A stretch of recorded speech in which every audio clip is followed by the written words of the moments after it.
আসসালামু আলাইকুম, welcome to part 2। যারা পার্ট 1-এর ভিডিওটা দেখুন না রিটেন সলভিংয়ের, তারা চাইলে চ্যানেল থেকে পার্ট 1-এর ভিডিওটা দেখে আসতে পারো। সো এই ভিডিওতে আমরা বাকি দুটা যে কোশ্চেন আসছে ঢাবি 25-26 সেশনে আসা, সেগুলো আমরা সলভ করব। সো এখানে 3 নাম্বার যে কোশ্চেনটা ছিল, এখানে চাইছে হচ্ছে x equal to y square, x equal to y square আর হচ্ছে y equal to x minus 2, এই দুইটা দ্বারা আবদ্ধ ক্ষেত্রের ক্ষেত্রফল চাইছে। সো ফার্স্টে আমাদের কাজ কি, গ্রাফ আঁকা। Y square equal to x আছে, তার মানে কি এটা এক্স অক্ষের সমান্তরাল। এই যে এক্স অক্ষের সমান্তরাল কীরকম হয়, যে এরকম দেখতে, রাইট। এরপরে কি বলছে, y equal to x minus 2, এইটা দেখতে কীরকম, y equal to x minus 2। যেহেতু এখানে কি আছে এক্স মাইনাস 2, তার মানে কি এক্স অক্ষ আর ওয়াই অক্ষ বোথ অ্যাক্সিস থেকে দুই অংশ কাট করবে, মানে দুই একক এখানে কি করবে, ও কাট করবে। লাইক এটা এরকম হয়। আমাকে কোশ্চেনে বলছে এই যেটা মাঝের যে পার্টটা আছে, এতটুক এরিয়ার ক্ষেত্রফল চাইছে। সো এটা তুমি চাইলে দুইভাবে করতে পারো।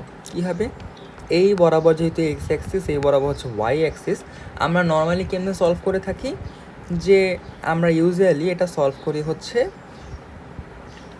এরিয়া মানে এক্স অক্ষের সাপেক্ষে ডিএক্স করে।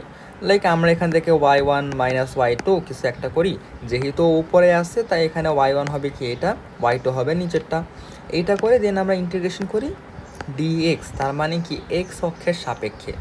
এক্স অক্ষের সাপেক্ষে ইন্টিগ্রেট করা মানে কি, আমি যে এইরকম লাইন পাবো, জিনিসটা এরকম হবে। কিন্তু এখানে আমাদের যে ইস্যুটা হলো, যদি আমরা এক্স অক্ষের সাপেক্ষে করি, আমাদের ফার্স্টে কি যে এতটুক পোর্শনের বের করা লাগবে এরিয়া, তারপরে আবার এতটুক পোর্শনের কি এরিয়াটা বের করা লাগবে। দুইটা এরিয়া যখন আমরা বের করে যোগ করব, তখন আমরা এটার ক্ষেত্রফলটা পাবো। এইটা একটা ওয়ে।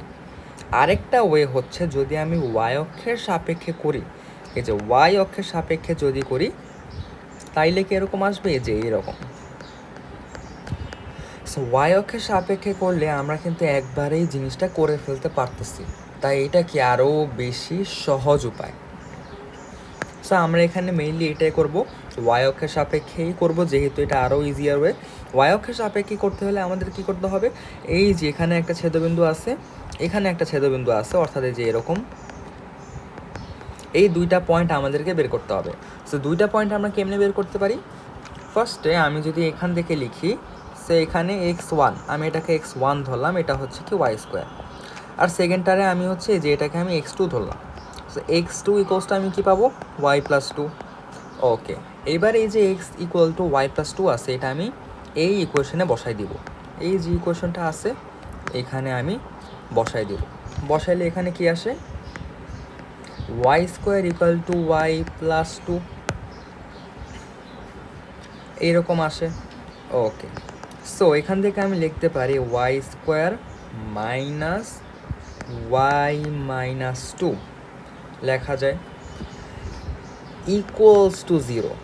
এখান থেকে যদি আমি ওয়াইয়ের দুইটা মান বের করি, like y square minus 2y plus y minus 2 লিখতে পারবো ইকুয়ালস টু 0, বা ওয়াই কমন নিলে ওয়াই মাইনাস 2, মাইনাস 1 কমন নিলে কি আসে, আচ্ছা মাইনাস 1 লাগবে না, প্লাস 1ই কমন নিই, তাহলে এখানে কি আসে, ওয়াই মাইনাস 2, এইটা। সো এখান থেকে আমি আলটিমেটলি লিখতে পারি কি, ওয়াই মাইনাস 2 আর হচ্ছে ওয়াই প্লাস 1 ইকুয়াল টু 0, বা আমি ওয়াইয়ের দুইটা মান পাবো, ওয়াই ইকুয়াল টু মাইনাস 1 আর কি প্লাস 2। তার মানে এই পয়েন্টটা কি মাইনাস 1, এই যে এই পয়েন্টটা হচ্ছে মাইনাস 1, এই পয়েন্টটা কি প্লাস 2। সো এখানে যদি লিখি, এই পয়েন্টটা হচ্ছে মাইনাস 1, উপরের পয়েন্টটা হচ্ছে প্লাস 2, তার মানে আমি ইন্টিগ্রেশনের যে রেঞ্জটা, মানে আমাদের যে ইন্টারভালটা লাগবে সেটা আমরা পেয়ে গেলাম। এখন আমাদের কাজ হচ্ছে কি, এরিয়া বের করা। এরিয়া আমরা যেহেতু ওয়াই অক্ষের রিসপেক্টে করতেছি, তাই আমাদের দেখতে হবে যে কোন গ্রাফটা উপরে আছে। নর্মালি আমরা যখন এক্স অক্ষের সাপেক্ষে করি, এক্স অক্ষের সাপেক্ষে করলে কি হয়, যে কোন গ্রাফটা উপরে আছে কোনটা নিচে আছে সেটা আমরা বিয়োগ দিই। ওয়াই অক্ষের সাপেক্ষে যখন আমরা করব, আমাদের দেখতে হবে কোন পার্টটা ডানের দিকে আছে। ডানে এখানে কে আছে, এই যে সরল রেখাটা না, আর বামের দিকে কি আছে, এই যে পরাবৃত্তটা, তার মানে আমাদের এখানে সরল রেখার পার্টটা থেকে মাইনাস করতে হবে কাকে, এই পার্টটা, মানে পরাবৃত্তের পার্টটা। সো এখানে কি আসে, area equals to integration of x1 x, এখানে কি হবে x2 হবে, যেহেতু সরল রেখা ডানে আছে, x2 মাইনাস x1, আর এখানে dy ইকুয়ালস টু লিখলে y, আর এখানে ইন্টারভাল কি হবে -1 থেকে 2। ওকে, সো x2 এখানে কি আছে y+2, আর এখানে x1 এর জায়গায় কি আছে -y², সো -y², আর এখানে কি হবে ইন্টারভাল যদি বসাই -1 থেকে 2 পর্যন্ত, অ্যান্ড এখানে হবে কি dy, dx না কিন্তু আবার dy। এবার আমরা যদি ইন্টিগ্রেট করি তাহলে y²/2 plus 2y minus y³/3, এটা আসে -1 থেকে 2 পর্যন্ত। এখন আমরা যদি এখানে বসাই 2² মানে হচ্ছে 4, সে যে 4/2 প্লাস 2 × 2 মানে হচ্ছে 4 মাইনাস 8/3, এরকম আসে। এরপরে কি হবে মাইনাসে লিখলে এখানে আসে কি হাফ আসে, দেন এখানে কি আসে মাইনাসে প্লাস, সো +2 আসবে। এরপরে অ্যাগেইন এখানে মাইনাসে প্লাস, দেন আবার সূত্রের এখানে একটা মাইনাস, তো মাইনাস কি হবে 1/3, এইটা হবে। এইবার আমরা যদি এখানে হিসাবটা করি তাইলে কি আসে, এখানে হচ্ছে 2, তার মানে এখানে আসতেছে হচ্ছে 6, এরপরে আমি এখান থেকে নেব -1/2 আর হচ্ছে 2, আচ্ছা এটা হিসাব করলে আসে 8 -1/2, আর এখানে যদি আমরা হিসাব করি তাহলে কি আসে -9/3, তার মানে 3 আসে। দেন 8 -1/2 আছে এখানে, সো আচ্ছা এখানে আগে হিসাব করি যে 5 -1/2, দেন এখানে কি আছে 10, মানে 9/2 বর্গ একক বা স্কোয়ার ইউনিট, সো এখানে কত আসতেছে 2/9 স্কোয়ার ইউনিট। পরের ম্যাটটাতে বলছে যে 100 ফিট/সেকেন্ড বেগে যদি আমি এত ডিগ্রি অ্যাঙ্গেলে কোনো বস্তুকে ছুঁড়ে মারি তাহলে 2 সেকেন্ড পরে নিক্ষিপ্ত বিন্দু হতে ওর দূরত্ব কত হবে। সো এটা আমরা কেমনে সলভ করতে পারি, ফার্স্টে আমাদের কি লাগবে এক্স অক্ষ বরাবর কত দূর গেছে,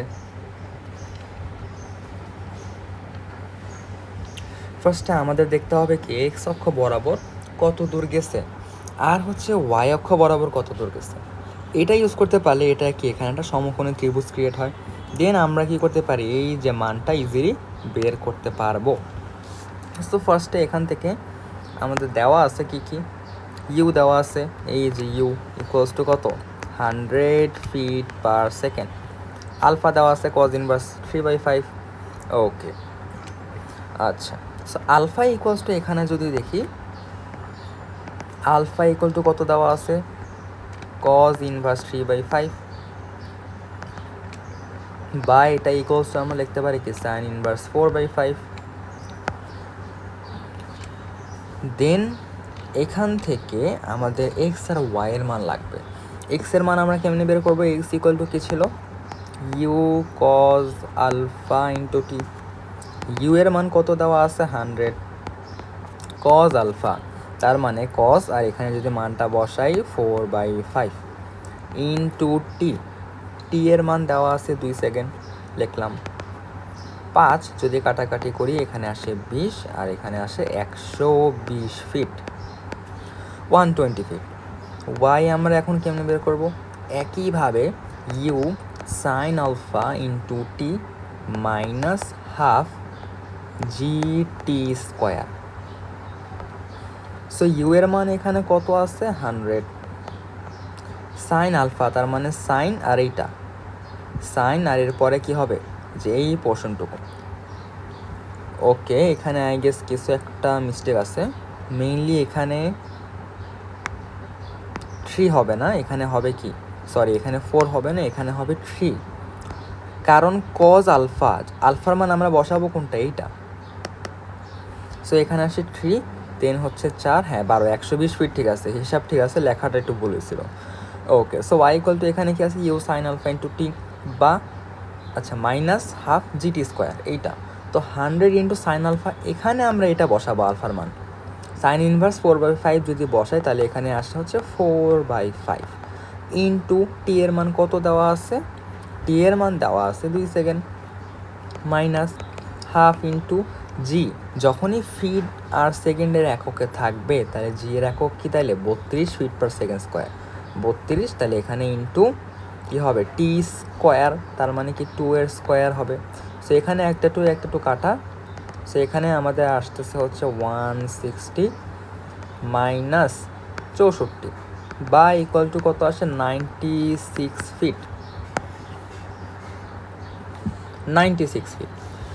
দেন এরপরে আমাদের কাজ কি, এই যে এই পোর্শনটুকু আছে, এই পোর্শনটুকু আমাদের বের করতে হবে। সো এটা আমরা কেমনে করতে পারি, জাস্ট সিম্পলি কি এখানে পিথাগোরাসের সূত্র ইউজ করব। তাহলে দূরত্ব আমি এটাকে ধরলাম হচ্ছে d, so d equals to কী হবে, root over x square plus y square equals to এক্সের মান কত ছিল 120, 120 স্কোয়ার প্লাস 96 স্কোয়ার। এখান থেকে তোমরা যে জিনিসটা পারো যে 24 স্কোয়ার যদি কমন নাও তাহলে এখানে আসে হচ্ছে 25 প্লাস 16, 24 স্কোয়ার অ্যান্ড 25, এখানে হচ্ছে 16, এইটা 24 স্কোয়ার যদি বাইরে নিয়ে যাও তাহলে এখানে আসে কত, জাস্ট 24 আসবে, এখানে আসবে হচ্ছে 24 অ্যান্ড এটা যোগ করলে কত আসে 41, যেহেতু রুটের ভিতরে ছিল তাই রুট 41, এত একক বা এত ফিট, অ্যাকচুয়ালি এখানে এককটা কি ছিল, ফিট ছিল, সো এত ফিট।